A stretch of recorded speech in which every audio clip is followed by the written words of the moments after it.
주의 날개 그늘 아래에 주님의 은혜와 또 통치 아래 살아가는 저와 여러분 되기를 소망합니다. 오늘 장애인 주의이잖아요. 우리 교회 안에 있는 장애우들을 섬기는 부서가 두 개가 있는데 농아부와 두리두리부입니다. 정신지체 장애가 있으신 분들을 모아서 함께 예배도 하는 두리두리부, 그리고 말씀을 하지 못하시는 농아분들, 농아부는 은혜 예배 시간에 여기 수호 통역도 동시에 진행하면서 예배를 드리고 있습니다. 이 자리에 아마 계실 것 같은데 두리두리부 혹은 계시면 농아부 위에서 우리 힘찬 격려의 박수 함께 하겠습니다.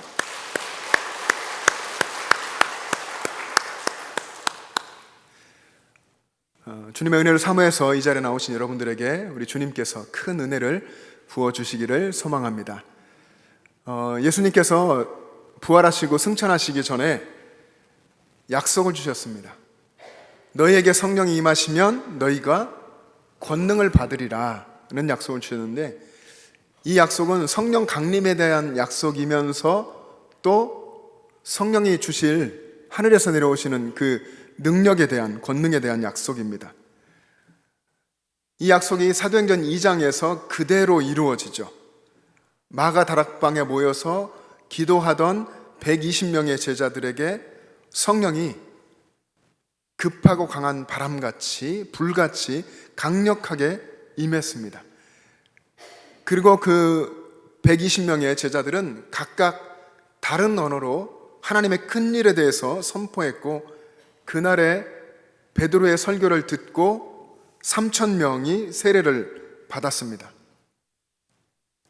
그리고 이어지는 3장에 보면 나면서 40년 동안 한 번도 걸어본 적이 없는 안진뱅이가 예수 그리스도의 이름으로 일어나는, 예수 그리스도의 이름으로 베드로가 일으켜 세우는 기적이 일어났습니다. 이 기적을 목격한 사람들, 그리고 이 기적을 듣고서 모인 사람들에게 베드로가 설교했고, 그 설교를 듣고 그 복음을 듣고 5,000명이 예수님을 믿었습니다. 이 두 가지 일로 인해서, 기적까지 말하면 세 가지의 일들이죠. 3,000명, 5,000명 예수를 믿고, 사도행전에 기록된 첫 번째 기적인 안진뱅이가 일어나는 이 기적으로 인해서 사도들이 공회에 잡혀갔습니다. 그리고 공회에서 신문을 받죠. 이 일로 인해서 이제 믿는 자들을 향한 세상의 박해가 시작된 것입니다. 결국 공회원들은 이 사도들을 위협하고 경고만 할 수밖에 없었습니다. 그리고 사도들이 풀려났고, 사도들의 말을 전해 들은 초대교회 성도들이 하나님께 한 마음으로 소리를 높여 기도하기 시작했습니다. 이것이 우리 오늘 본문 바로 앞부분입니다. 교회의 성도들이 한 마음으로 소리 높여 기도했고, 그 기도를 마치자 모인 곳이 진동하고, 그리고 모든 무리가 성령의 충만함을 받고 하나님의 말씀을 담대히 전했습니다. 이 부분은 4장의 내용인데 2장에 있었던 성령 강림 사건이 그대로 재현된 것 같습니다. 사도행전 28장까지 이 내용 속에서 사도행전의 저자인 누가가 힘주어서 강조하는 것 중 하나는 강력한 성령의 임재와 충만함을 경험한 사람들, 그 사람들은 기도하는 사람들이었다 하는 것입니다. 기도할 때에 성령이 강림하셨고, 기도할 때에 하나님의 성령이 충만하게 임하고 모인 곳이 진동하는 역사가 일어났고, 그래서 복음을 전하는 사람들이 된 것입니다. 성령 강림 사건을 경험한 120명의 제자들로 시작된 초대교회, 이 초대교회가 하루에 3,000명, 그리고 5,000명씩 회개하고 부흥하는 역사가 일어났습니다. 며칠 만에 요즘 말로 하면 이 교회의 세력, 교세가 8,000명 이상이 된 것이죠. 그런데 놀라운 것은 그 수많은 그런 믿는 사람들의 무리가 한 마음과 한 뜻이었다는 것입니다. 한마음 한뜻 된다는 것이 얼마나 어려운 일인지 우리는 너무나 잘 알고 있습니다. 두 사람이, 부부가 한마음 한뜻 되는 것도 어렵고, 자녀들까지 포함해서 가족이 한마음 한뜻 되는 것도 어렵고, 사람이 많을수록 정말 어렵습니다. 우리는 삶에서 자연스럽게 그런 것을 경험하면서 살고 있습니다. 한마음 한뜻 되기보다 오히려 나누어지고 분열하고 서로 비방하며 사는 것이 우리들의 삶입니다. 마음이 안 맞아. 생각이 달라, 나랑. 내 뜻을 이해를 못 하는구나. 저 사람은 나랑 수준이 달라. 격이 맞지 않아서 같이 지내기 힘들어. 우린 이런 마음, 이런 말들을 합니다. 우리는 우리의 마음으로 세상을 살기 때문에 얼마나 많이 분열하고 나누고 구별하고 차별하고 그렇게 사는지 모릅니다. 근데 믿는 사람이 기도하고 성령의 충만함과 그 능력으로 살면 그때 한 마음이 되고 한 뜻이 되는 역사가 나타납니다. 여기 모여있는 우리들처럼 우리 교회 여러분, 이 일부 경건의 예배가 부흥하고 있는데요, 여기 계신 많은 분들, 우리 한 사람 한 사람의 모습처럼 사실 초대교회 성도들의 모습도 서로 다 달랐습니다. 나이가 다 달랐고 성격도 다르고 생각도 다르고 생활할 수준도 다른 사람들이었습니다. 그런데 그들은 한 마음과 한 뜻이 됐습니다. 우리가 함께 읽은 32절 말씀에 보면, 여러분 성경 한번 보십시오. 믿는 무리가 한 마음과 한 뜻이 되어 모든 물건을 서로 통용하고 자기 재물을 조금이라도 자기 것이라 하는 이가 하나도 없더라. 여러분, 초대교회의 많은 성도들은 예수 그리스도를 믿는 믿음 안에서 연합했습니다. 성령의 충만함을 받아 성령의 통치 아래에 있는 그들은 한 마음과 한 뜻이 되고, 그리고 그 마음을 가지고 서로 물건을 통용하는 나눔 공동체를 이루었던 것입니다. 모든 물건을 서로 통용하면서 자기 재물을 조금이라도 자기 것이라고 하는 사람이 없었습니다. 이 말씀이 하나님께서 그때의 그곳에 이루어 주신 놀라운 역사 그대로라고 믿습니다. 이렇게 초대교회는 완벽한 나눔의 공동체였습니다. 여러분, 어떻게 이것이 가능했을까요? 사도행전은 이렇게 설명합니다. 33절부터 35절까지 말씀을 한번 여러분 보십시오.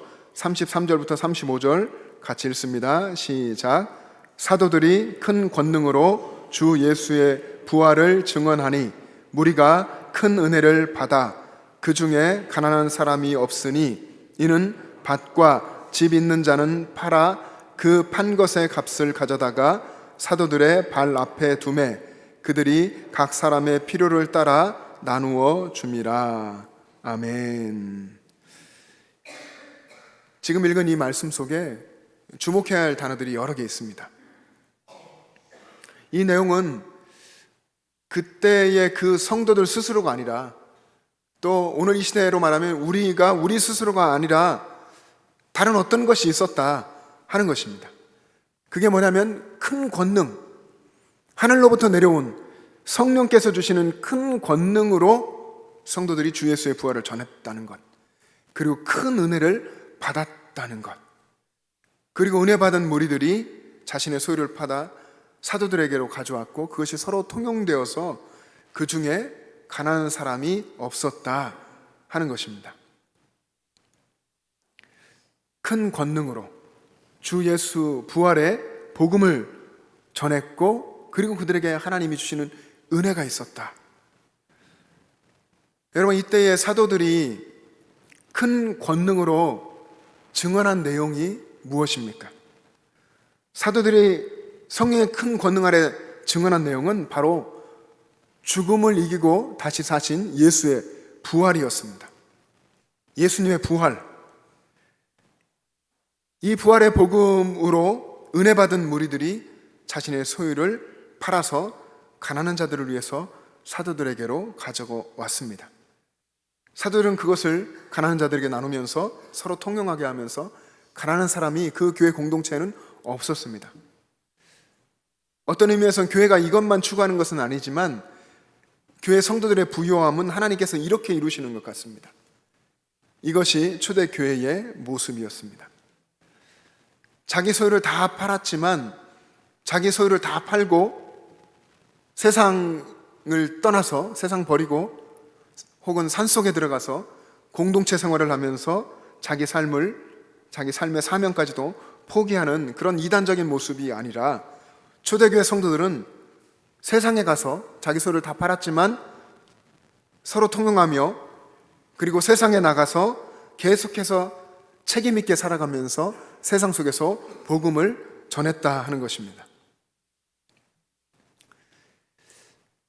큰 은혜를 받은 성도들이 자기 소유를 팔았습니다.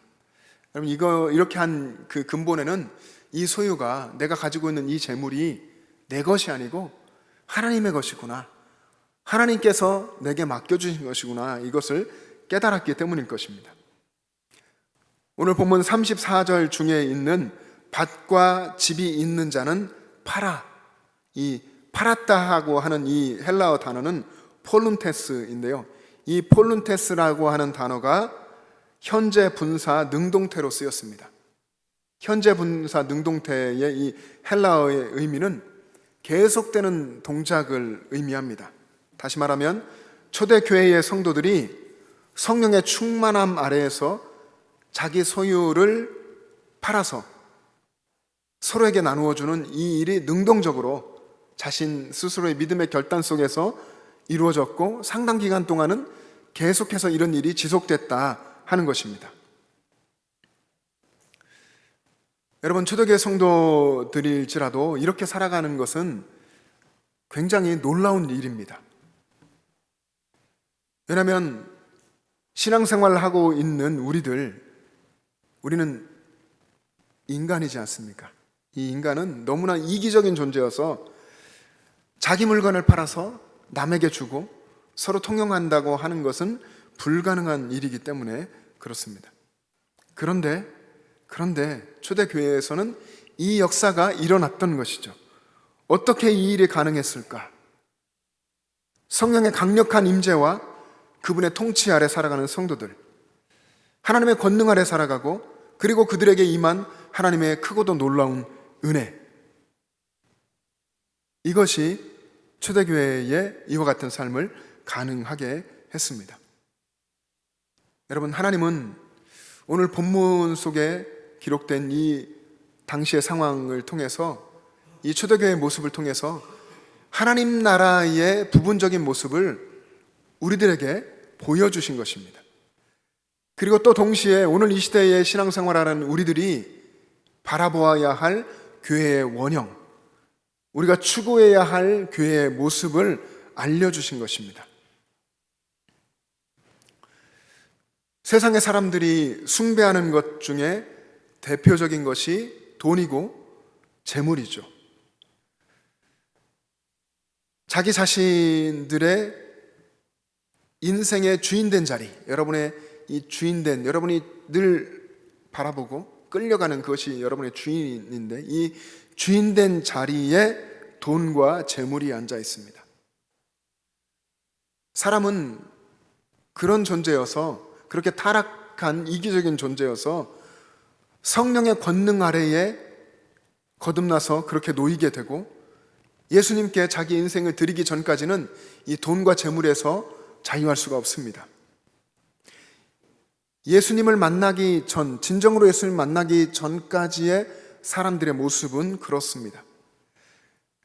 그런데 정말 예수님 만나면, 부활의 예수님을 만나고 부활의 소망을 갖게 되고 천국의 소망을 갖게 되면, 그러면 돈이 중심이 되고 돈을 벌기 위해서 살던 그런 삶에서 예수님이 중심이 된 삶으로, 핍박을 받을지라도 부활의 복음을 전하고 남을 위해 살아가는 삶으로 변화되는 것입니다. 재물을 주인으로 삼던 사람이 예수님을 주인으로 삼는 사람으로 바뀌는 것입니다. 인생의 축이 예수님으로 완전히 바뀌는 것이죠. 초대교회 성도들에게 바로 이런 변화가 일어났던 것입니다. 영천제일 가족 여러분, 여러분은 물질의 부요함을 추구하고 있지는 않은지요? 여러분, 이 질문은 여러분의 최우선이 물질의 부요함에 있느냐 하는 질문입니다. 우리 믿는 사람에게도 물질은 필요하죠. 하나님 위해서 살아가는 그 삶에 물질이 있다면 어쩌면 더 폭넓게 또 많은 사람들을 위해서 나누고 베풀며 사역을 할 수 있을 것입니다. 근데 혹 여러분들이 가장 중요하게 추구하는 최우선의 순위가 물질의 부요함이 아니냐 하는 것입니다. 물질의 부요함은 우리들에게 어떤 것을 가져다 주는지 여러분 아십니까? 물질의 부요함, 이것이 우리에게 무엇을 줄까요? 전도서 5장 12절 말씀에 보면 노동자는 먹는 것이 많든지 적든지 잠을 달게 자거니와 부자는 그 부요함 때문에 자지 못하느니라. 부자는 그 부요함 때문에 자지 못하느니라. 물질의 부요함, 그것은 결국 그것을 추구하는 그 사람에게 불면의 밤을 준다 하는 것입니다.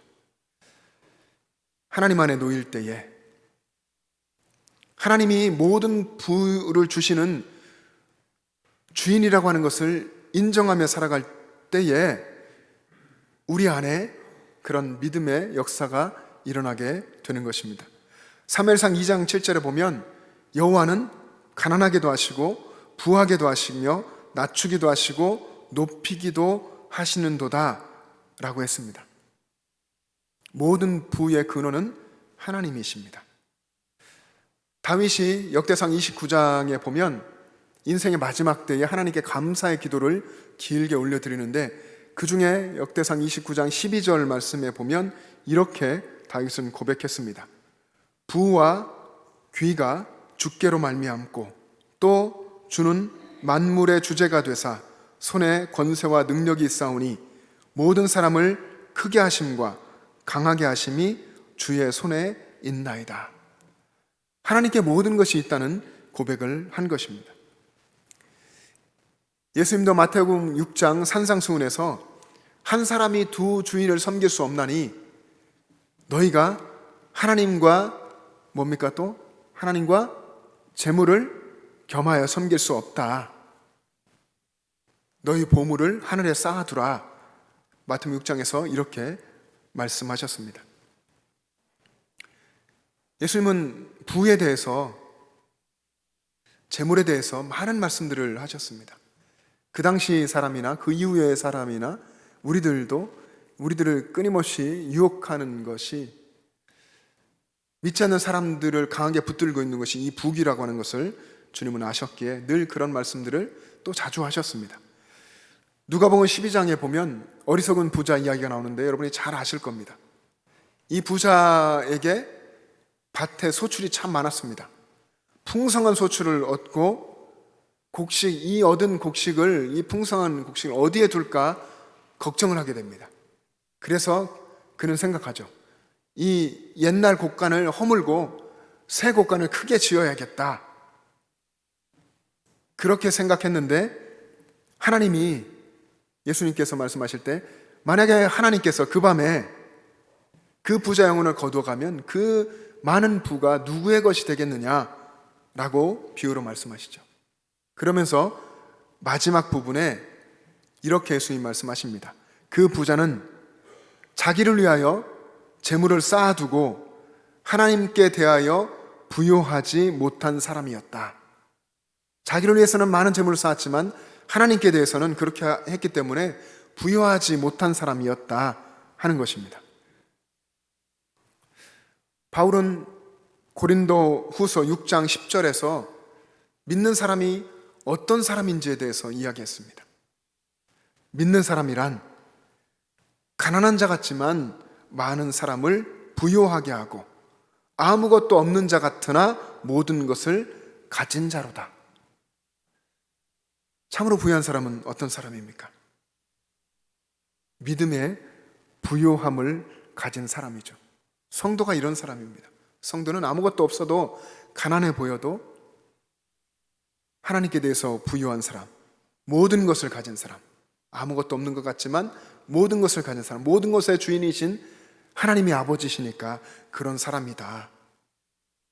여러분, 이 고린도후서의 바울의 이 선포를 보면 얼마나 성도가 대단한 사람입니까? 또 얼마나 우리들은 이 말씀 앞에서 믿음의 부요함을 사모하게 됩니까? 여러분, 세상 살이를 하고 있는 우리들에게 사단은 끊임없이 역사합니다. 틈이 있을까? 어떻게 하면 이 믿음의 하나님과의 관계 속에 틈이 생길까? 호시탐탐 사탄은 노리며 특별히 재물을 통해서 우리를 유혹하고 공격합니다. 물질 만능주의의 이 만몬 세상, 이 세상의 위력, 이 세상의 위세 앞에서 우리는 때때로 근심에 쌓이기도 합니다. 두려움에 쌓이기도 합니다.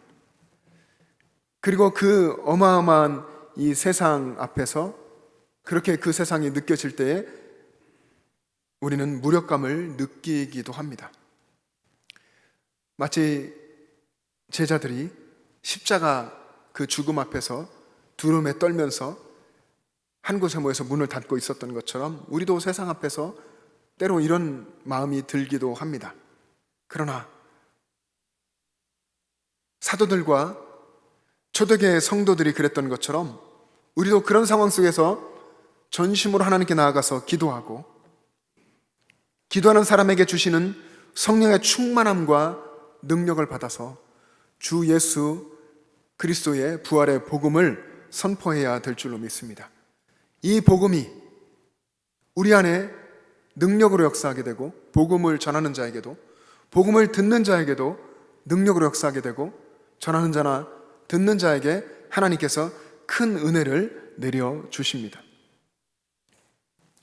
성경을 통해서 특별히 오늘 본문 속에서 하나님께서 우리에게 약속하시는 것은, 기도하면 기도하는 자에게, 하나님께 소리를 높여 기도에 전심전력하는 자에게 하나님은 성령의 충만함을 주시고, 성령의 충만함과 권능을 받아 주 예수의 복음을 전하면 하나님께서 큰 은혜를 주신다 하는 것이 성경을 통해서 주시는 약속입니다.